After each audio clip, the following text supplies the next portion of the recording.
Russia has thrown hundreds of thousands of troops into its war in Ukraine and suffered immense casualties. Some of those personnel are drawn from Russia's prisons, both officially and through a private military company called the Wagner Group. With the support of the Pulitzer Center, special correspondent Simon Ostrovsky and videographer Yegor Troyanovsky traveled to a Ukrainian prisoner of war camp. They met with men faced with a stark choice: prison or the front lines. This is Artyom. 3 months ago, he was serving a 9-year sentence for murder in a Russian penal colony. Now, he's calling his mother to tell her he's no longer a convict. He's a prisoner of war.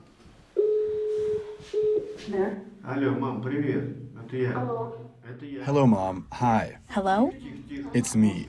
Listen, everything is okay. Don't worry, I'm okay. Basically, I've been captured in Ukraine. Understand? But how? It's war. That's what happens. Are you being fed?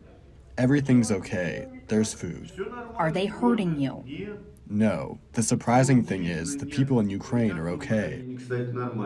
He's not alone. Artyom, whose name we've changed, is one of tens of thousands of convicts who've been taken from prisons in Russia since June and thrown into the meat grinder that is the front line of the war in Ukraine. As he waited in line to use the phone, he told us he had 3 years of his prison sentence left and was recruited with a promise of freedom and good pay. These military guys show up in full uniform and say, here's how it is. You fight for half a year. If you're alive and well, you get a full pardon. 100,000 rubles per month. Yes or no? I say yes. I figure I can fight for half a year. Almost immediately, he was transported to an airfield by prison bus and flown to Russian-occupied areas of Ukraine, where he received about a month of training. Then, he was ordered to storm a village. They point to some coordinates and tell the commander, go there, take the positions and fight. That's it. So we go, we get there, they're shooting. Everything is brutal, like war, real brutal. After securing a foothold in the village, the convicts were ordered to retreat and were replaced by a different group of soldiers. Although we weren't able to independently verify Artyom's account, it corresponds to assessments of how Russia is using convicts as expendable fighters thrown at the enemy in human waves.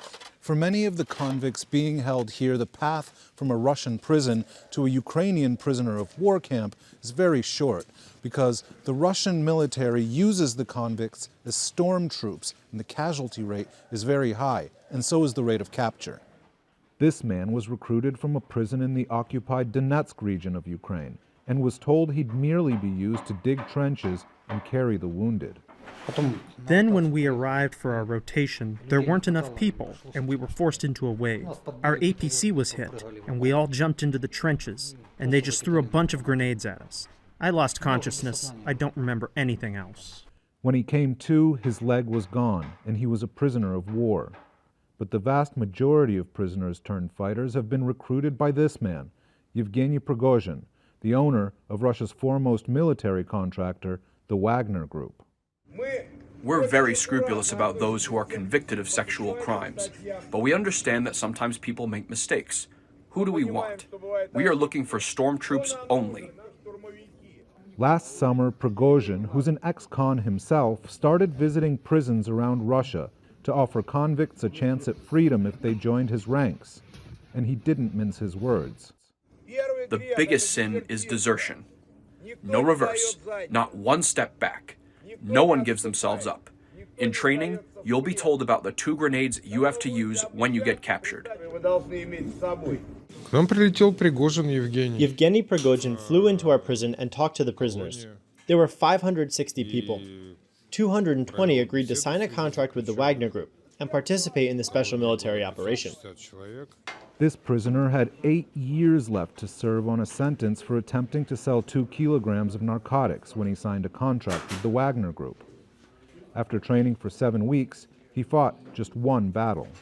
On January 2nd, we were given orders to advance 500 meters through the tree line. There were 10 of us. As we advanced, we were engaged. We had only advanced about 70 meters. 8 of us were killed. The commander who was wounded crawled back to our lines, and I ended up being captured. Now his greatest fear is being traded to Russia and getting thrown back into battle. Потому что подписан контракт. Because I signed a contract, I've still got 2 months left according to the contract. NewsHour had to agree not to show guards' faces or disclose the location of the POW camp to gain access. The prison is regularly monitored by international observers and appears to be run as a model facility. The POWs we spoke with told us they were giving interviews of their own free will, and while we can't be certain they weren't under duress, some of their responses were even defiant.